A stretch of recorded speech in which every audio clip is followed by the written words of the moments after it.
because there is a mistake that was made. Nous accompagnons une délégation. We have a great delegation.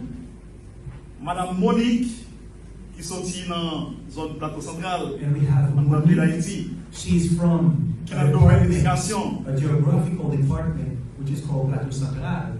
She works in education. Madame Detland, qui sortit dans la zone Latibonite, and we have Nathan. She's from another geographical department who works in health. Et professeur Nelio, c'est lui-même qui est un jeune qui a dirigé Petite Dessalines en tant que parti m'a dirigé. And Professor Antoine Nellius called Nerilio, I'm responsible for the youth section in political party Petite Dessalines. Nous avons la parole déjà en pile côté dans le monde là. We have speeched in many places all over the world. Nous parlons pendant 3 fois dans les Nations Unies. We have already speeched during 3 times in the UN. Gouvernement président invité nous te parler. I was invited by the Brazilian government. Gouvernement président invité nous te parler. I was invited by the Venezuelan government. I have visited many places, many countries all around the world. Mais c'est pour la première fois que je visite un pays et puis moi tout le monde ensemble. But that's the first time I have visited a country where everybody looks like me.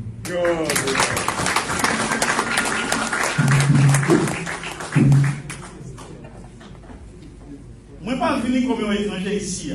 I've not come here as a foreign person. Moi venu la caille. I've come back home.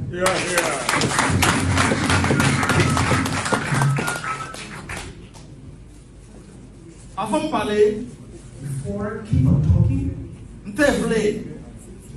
dans nos pays d'Haïti, dans nos pays haïtiens, dans nos pays de Salines, pour nous, toute grosse salutation que nous méritons ici. Before I keep on talking, I wanted, on behalf of the whole Haitian nation, on behalf of all the groups in Haiti, to thank you for accepting my presence here with you.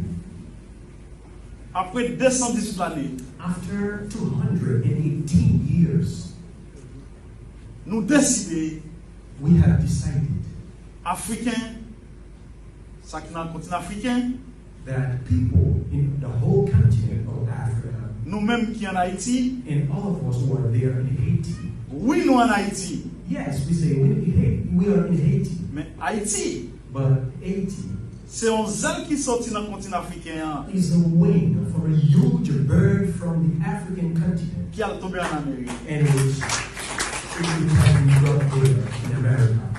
Ça veut dire qui ça? What does this mean to me? Ça veut dire nous sommes seuls. It means all of us are one. Après 218 années, after 218 years, ils étaient isolés nous. We were isolated. Problème diplomatique.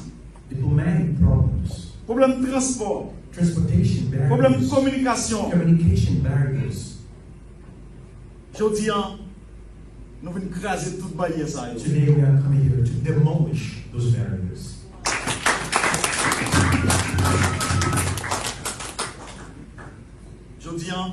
Today, nous venons parler là.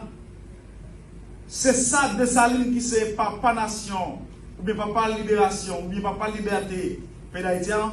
C'est ça qu'on dit, on va le répéter là. I've brought to you Jean-Jacques Dessalines' words, what he used to say. Jean-Jacques Dessalines is the founder of the Haitian nation. I've come here to bring you his own words. Lui, c'est ton Igbo. He was an Igbo.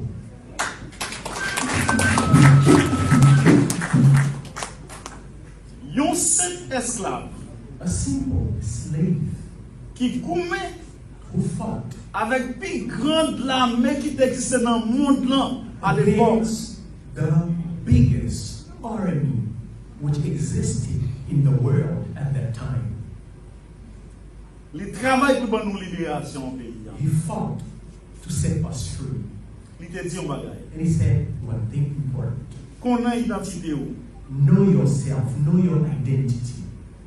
Identité nous, c'est moun. Our identity is human being. Mais qui moun yé? But now the question is, who are you? Sou pa kon qui moun yé? What kind of human you are? Qui You bon sorti? know where you're from, Qui bon yé? where we are, Et qui bon nous aller? and where we heading to. Ou pas ka joindre son besoin pour vivre ou bien pour vivre peuple. You will not be able to find what you need for living and for the nation to live.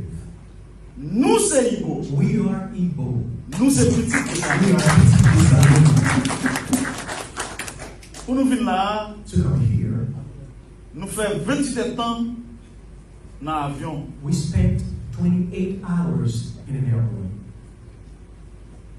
Moi-même personnellement, I, personally, je fais 12 temps en dans l'aéroport Istanbul. spent 12 hours in Istanbul airport.